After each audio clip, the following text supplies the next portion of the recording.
ଝାରସୁଗୁଡ଼ା ଜିଲ୍ଲାର ଯୋଉଟା ଲଖନପୁର ବ୍ଲକ ଅଛି ସେ ଲଖନପୁର ବ୍ଲକର ଅନେକ ଅଞ୍ଚଳକୁ ବର୍ତ୍ତମାନ ଛତିଶଗଡ଼ ସରକାରଙ୍କର ଅନୁପ୍ରବେଶ ଆମେ ଲକ୍ଷ୍ୟ କରୁଛୁ। ଏବେ ଛତିଶଗଡ଼ ସରକାର ସେ ରାସ୍ତା ଉପରେ ନିଜର ଆଧିପତ୍ୟ ବିସ୍ତାର କରୁଛନ୍ତି।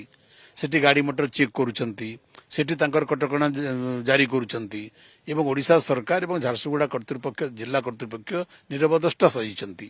ଦେଖନ୍ତୁ, ବହୁତ ସଂଘର୍ଷ ସଂଗ୍ରାମ ପରେ 1936 ମସିହାରେ ସ୍ୱତନ୍ତ୍ର ଓଡ଼ିଶା ପ୍ରଦେଶ ଗଠନ କରାଯାଇଥିଲା ଏବଂ ଭାଷାଭିତ୍ତିକ ଓଡ଼ିଶା ହେଉଛି ପ୍ରଥମ ରାଜ୍ୟ। ତଥାପି ଆଜି ପର୍ଯ୍ୟନ୍ତ ଅନେକ ଓଡ଼ିଆ ଭାଷାଭାଷୀ ଅଞ୍ଚଳ ଓଡ଼ିଶା ବାହାରେ ରହିଯାଇଛି।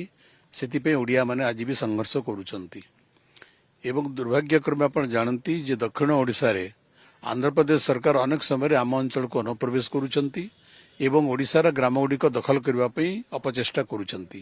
ସେହି ପ୍ରକ୍ରିୟା ବର୍ତ୍ତମାନ ଛତିଶଗଡ଼ ସରକାର ଆରମ୍ଭ କଲେଣି ଏବଂ ଆପଣ ଜାଣନ୍ତି ଯେ ଓଡ଼ିଶାର ବରଗଡ଼ ଜିଲ୍ଲା ଏବଂ ଝାରସୁଗୁଡ଼ା ଜିଲ୍ଲା ସୀମାନ୍ତ ଅଞ୍ଚଳ ଛତିଶଗଡ଼ ସୀମା ସହିତ ଲାଗିକରି ରହିଛି ଏବଂ ଝାରସୁଗୁଡ଼ା ଜିଲ୍ଲାର ଯୋଉଟା ଲଖନପୁର ବ୍ଲକ ଅଛି ସେ ଲଖନପୁର ବ୍ଲକର ଅନେକ ଅଞ୍ଚଳକୁ ବର୍ତ୍ତମାନ ଛତିଶଗଡ଼ ସରକାରଙ୍କର ଅନୁପ୍ରବେଶ ଆମେ ଲକ୍ଷ୍ୟ କରୁଛୁ।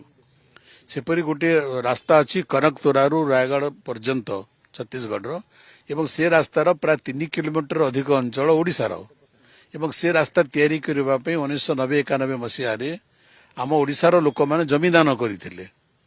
କନକତୁରାର ଗ୍ରାମବାସୀମାନେ ଜମିଦାନ କରିଥିଲେ। ସେଟା ସମ୍ପୂର୍ଣ୍ଣ ଭାବରେ ଓଡ଼ିଶାର ରାସ୍ତା ଏବଂ ଏବେ ଛତିଶଗଡ଼ ସରକାର ସେ ରାସ୍ତା ଉପରେ ନିଜର ଆଧିପତ୍ୟ ବିସ୍ତାର କରୁଛନ୍ତି। ସେଠି ଗାଡ଼ି ମଟର ଚେକ୍ କରୁଛନ୍ତି, ସେଠି ତାଙ୍କର କଟକଣା ଜାରି କରୁଛନ୍ତି ଏବଂ ଓଡ଼ିଶା ସରକାର ଏବଂ ଝାରସୁଗୁଡ଼ା କର୍ତ୍ତୃପକ୍ଷ ଜିଲ୍ଲା କର୍ତ୍ତୃପକ୍ଷ ନିରବଦ୍ରଷ୍ଟା ସହିଛନ୍ତି।